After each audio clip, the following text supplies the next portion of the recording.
This game's been really awesome, and I just started it. And I actually have some previous experience being a artilleryman, and I just find it so satisfying to just jump into this game, just kind of re-experience what I was taught like freaking 15 years ago when it came to just manual gunnery and everything that came along with that. Learning how to properly map and plot, all that stuff. So it's been a really good experience so far for me, and I just really enjoy the game. Something I have noticed was people putting out guides and things like that to map units, which I think is awesome and great.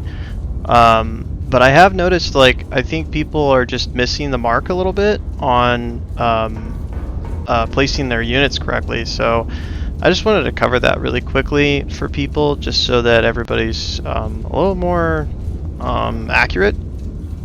So basically what I'll get at here is that what you should be doing when you're mapping is working from the bottom left, right to then up.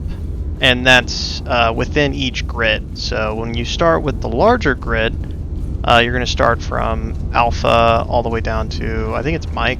But so when you receive your grid for example, the Iron Nest A712, you'll start from there. And as you get better at this, like it gets easier, you then go up to 7, which is, this is all like very obvious, but there's a reason you start at the bottom left of the grid. It's because this grid is actually it's been built using the metric system. So the bottom left dictates a specific distance. So when we get the Iron Nest A712, what we're actually getting is east 100 meters and north 720 meters. So that's the exact distance that's plotted for that unit. So that's why we want to start at the bottom left. If you put them in the center of this the grid square, it's going to be off. It's not going to be east 100. It'll be east 150. If, for example, we received a grid A732:45, then we could plot that, and that would end up off center from the bottom left of that grid, because what we're indicating is now essentially in reference to how they've developed their grid, like their grid callouts, which totally makes sense because it makes it easier to reference this kind of stuff and plot it. It's easily accessible for people. It would be off center, and so maybe we'll get grids like that in the future.